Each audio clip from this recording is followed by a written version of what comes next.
If you're a practitioner at the very top of your field, you know that perfect outcomes, well, they aren't quite enough anymore. The patient experience is what really creates that deep-seated loyalty.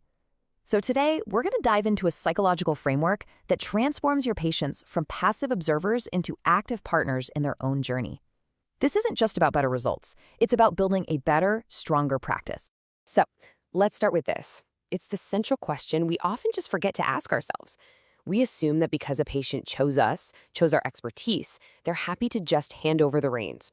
But the truth is, the moment they sit in that chair, a subtle sense of passivity can creep in, and that can quietly eat away at their satisfaction, no matter how incredible the final outcome is. And this brings us right to a really common friction point in patient care, something we can call the decisive patient problem. It's that challenge of guiding someone who is decisive enough to seek you out, but then becomes, well, overwhelmed or passive once the actual process begins. And this reveals a fascinating paradox, doesn't it? If you ask a huge, open-ended question like, so what are your goals? You can actually trigger decision paralysis. They just freeze up. But on the other hand, if you dictate the entire plan, they can feel more like a passenger than a partner.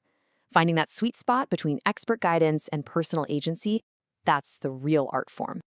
So, how in the world do we solve this? Well, the solution lies in a really powerful strategic concept called the illusion of control. Now, don't let the name fool you. This is not about manipulation. It's about sophisticated, thoughtful guidance. This whole framework was actually developed by Dr. Ari Masudi. And what's interesting is his background is in molecular biology, so he has this unique way of looking at systems.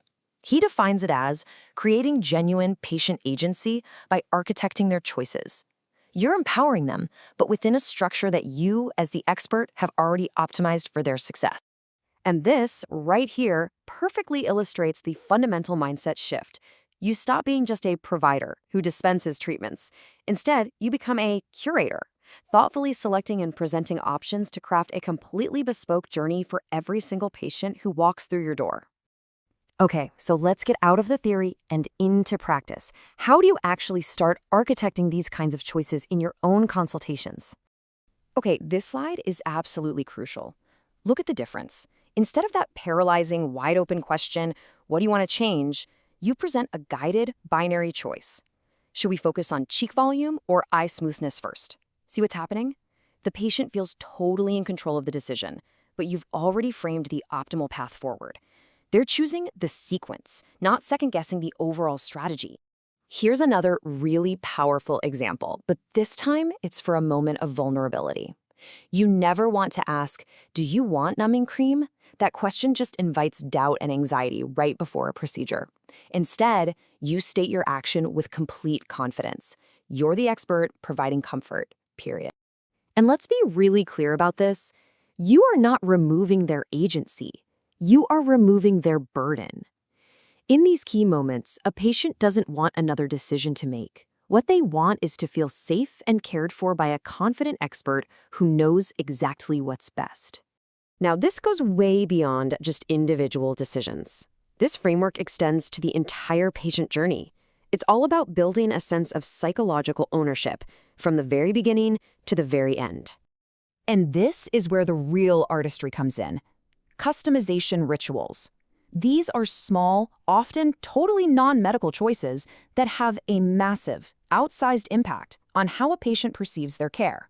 Just think about it for a second. Letting a patient choose the lighting color in the recovery room, or select their smoothie flavor, or even pick the music that's playing during their treatment. These little acts of control make the entire experience feel like it's theirs. They're no longer just a visitor in your space. You are co-creating their experience together. All right, next step, satisfy that deep-seated human need for progress. A transformation journey can feel kind of long and abstract. Your job is to make it feel tangible and real.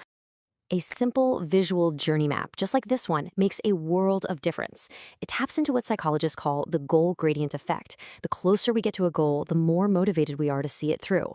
Every time you add a checkmark, it delivers a little dopamine reward, reinforcing their commitment to the plan you've designed together. Okay, so we've covered the theory, we've covered the tactics. Now let's pivot to a direct, actionable plan that you can start using in your practice, like tomorrow. So we're going to frame this as a 30-day challenge. It's simple, it's concrete, And I promise you, it will produce immediate results in how your patients feel about their care. Here's the challenge. First, I want you to identify just 3 moments in your process where you currently make a unilateral decision for the patient. Your task is to re-architect those 3 moments into simple, empowering, binary choices for your patient. That's it. Just 3. And now, for the second part, you're going to do the exact opposite. Find 3 moments where you typically ask a really broad, open-ended question that might be causing hesitation. Your goal here is to convert those into guided binary decisions or confident directive statements. It's a simple 3 and 3 challenge, and it's enough to start shifting the entire feel of your practice. So, there you have it. That's the framework. It's a subtle change for sure, but it is a profound shift from just being a service provider to being the true architect of an unparalleled patient experience. So the only question left is, how will you begin tomorrow?